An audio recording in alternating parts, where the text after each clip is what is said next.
Do y'all recall ever being showed gore as a kid? If not, then you're lucky. But if you have, then I'm about to bring back lots of bad memories from 8th grade. The most painful cartel deaths ever. Now, hopefully we don't see nothing too crazy. Some of us know how bad cartels get. Getting your whole body dismembered on a live recording for the whole world to see to compensate for 50 cents that you failed to pay. I just realized I gotta mind my tongue throughout this video. What? The cartel's killing me next. Sheesh. Road to 3K. If y'all new here, click that sub button. Also like the video. Peanut butter. On a calm, breezy morning in Mexico City, the day's peace would be interrupted by the disturbed screams of a man tied to a pole. But you're probably wondering how he got here in the first place. Call the police. Call the police. There's no time to wonder. The cartels could have already done a number on him. That man could be tied there and informed that the cartel gangs are currently killing his whole family. Earlier that month, he had been accused of committing an unthinkable crime to a local woman in the city. Word of his actions spread quickly, angering friends, families, and other locals until a notorious Mexican gang caught wind of the story. For them, justice would not wait for courts and police. They tracked the man down, ripped him out from his house, and dragged him out into the open. They grabbed his hands and bound him tightly so that escape was impossible. Wait, is this cartel doing good people work? Maybe I had the wrong idea. Maybe they're not as bad as the internet makes them out to be. They're doing a hero's work. Wow. I guess as long as you stay in your own lane and don't talk bad about them, then you won't get your head chopped off. Seemingly out of nowhere, the gang pulled out a tub of peanut butter and began to slather it on his... The man became confused, because while covering somebody in peanut butter is a pretty strange punishment, it's not necessarily painful. However, his confusion would quickly fall into dread when the men brought out two huge pit bulls. Oh my He immediately realized what they were trying to do and began pleading for mercy. However, these guys, bro, these guys, there's probably a recording of this somewhere out on the internet. Someone find this on Reddit and send it to me. I'm kidding, don't. The peanut butter incident, it makes sense now. This is probably the most creative punishment that I've ever seen, but this man's about to have a future generation torn from off his nuts, or his nuts torn from... Cries were drowned out by the growls of the snarling dogs. When the animals were unleashed, panic surged through the alleged criminal as he screamed for help. The punishment unfolded brutally. It was a slow spectacle of pain and humiliation. And what are these faces I'm making? This is how I'm displaying my emotions. I'm through my faces. Yeah, bro, getting kicked in your balls or having anything happen to your balls is so much worse than giving birth. I don't care. I haven't experienced the other side of the story, but we're going with this, okay? Oh, this poor guy. In a way, it does make sense. Like he was essaying females. What is there left to essay when you got no balls in your pants? Genius. His screams fell on deaf ears as locals pretended like nothing was happening. By the time the dogs were pulled back, the man was left broken in a way that couldn't be fixed. Damn. The point was made clear. The gang had delivered their brand of justice and sent an unforgettable message that'll live on in the heart of Mexico City for years. Holy shit. Vile acts against the vulnerable in this city will not be tolerated. Round of applause. Oh my god. In my opinion, definitely still a bit too extreme. But it's also true that the police would most likely not do anything about this until they have further evidence or whatnot. 49. On May 12th, 2012, a man in Cartel, Jimenez decided to step out of his home for a quick beverage. The evening was warm and calm. It was the kind of night where nothing out of the ordinary was really expected. As the man walked along the highway, the dim lights cast long shadows across the road. Out of nowhere, the man would stumble across what sort of looked like a strange log just lying to the left of the pavement. He barely paid it any mind, stepping past it. Moments later, he saw another one, then another, with each log carrying... Y'all know what I'm thinking, right? Body bags. Hey, they might as well be logs because of how common they are wherever this guy lives. If I saw this, I'm moving countries. Why would you want to selectively live in such a cartel-dense country? This would literally traumatize me. Look at the road. A foul, nauseating stench that clung to the air. The smell was strong enough to stop the man from walking any further. Confused, he decided to inspect the objects. He crouched closer, squinting at the twisted shapes in the dark. What at first looked like a bunch of discarded stick bundles on the highway slowly revealed themselves as something far more horrifying than expected. The man recoiled in terror. They weren't logs. They were human bodies. 49 bodies scattered across the road. The 49 incident. Wow. The pieces all connect as he keeps going. So were they like unloading these bodies from a semi-truck or what, bro? What the fuck? You're not fitting 49 bodies in a normal car. Who are they trying to scare? Me and Twin's body after Twin makes a blatantly racist Mexican cartel joke. Men and women, stripped of their dignity. Each of them were missing their heads, hands, and feet. R.I.P., bro. It was so precise and brutal that it was nearly impossible to tell who they once were. Damn. Some of the people were stuffed into plastic bags, and others dumped carelessly onto the roadside. The man's breath quickened as his mind struggled to process the scale of what Oh he yeah, was seeing. no. I would pass out. I would be shitting myself. When just think about that foul stench of multiple bodies. Rotting, probably maggot infested. Ugh, A sense damn. of dread swept over him as he realized he had stumbled upon a... In that moment, the silence of the night felt oppressive. The road transformed into a grotesque stage of terror. Later, authorities would confirm what many feared.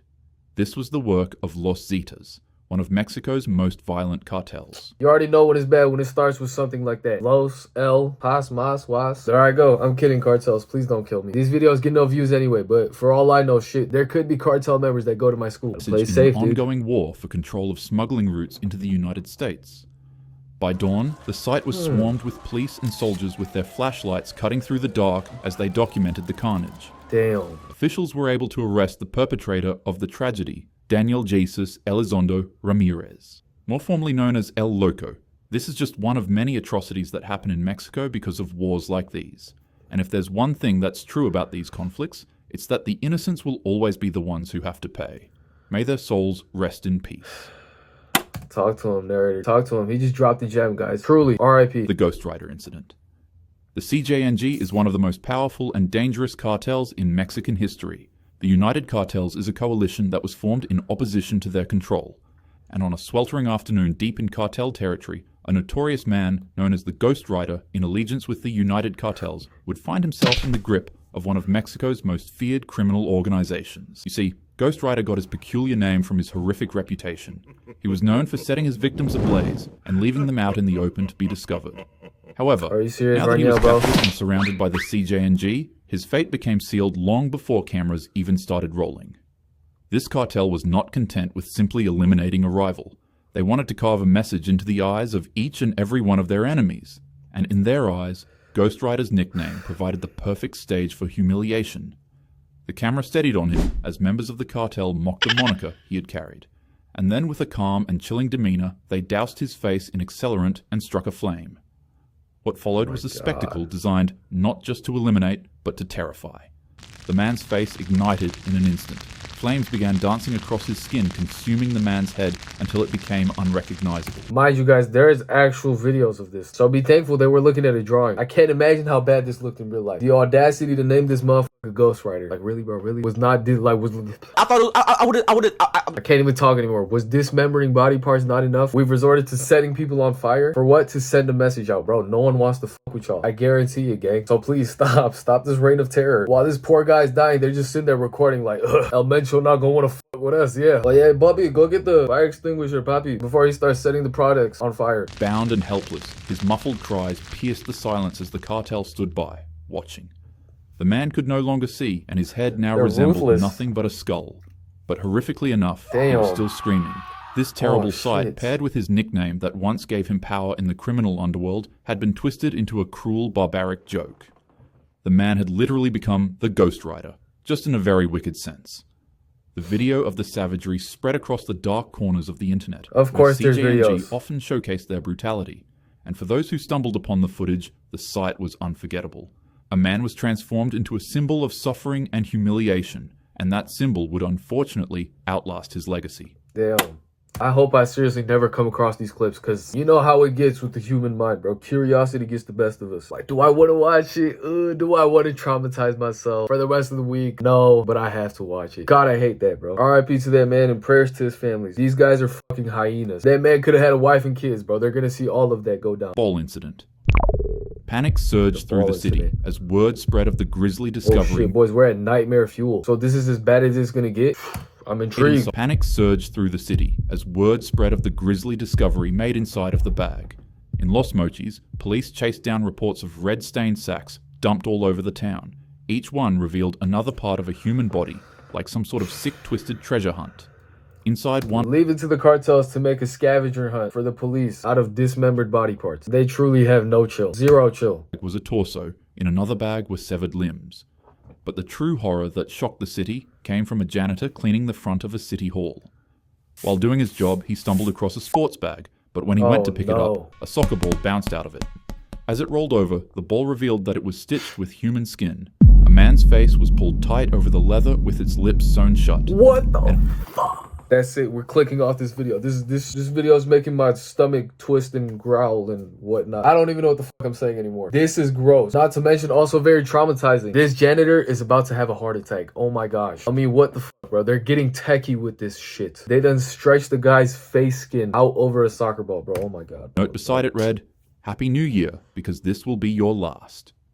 In early January 2010, a 36-year-old man named Hugo Hernandez had mistakenly crossed into Sinaloa cartel territory. Poor Hugo, while they were in the midst of one of the bloodiest cartel wars in history against the Juarez.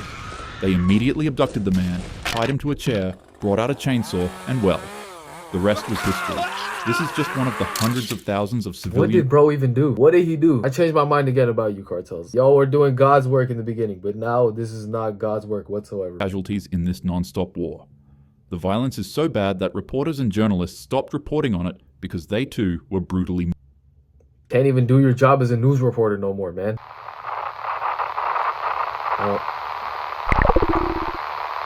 The cameras... Viewer be aware. Do y'all know what Funky Town Gore is? Wanna take it to Funky Town. Read the room. Now is not the time. Okay. This might be the worst of the worst. This is the most infamous video of all cartel videos. And I'm proud to say that I've never seen it, bro. So proud. And that's mainly because I've never been able to find it. Fuck me. Well, regardless, hopefully this video does not strike my curiosity for me to want to see it again. And then the footage adjusts.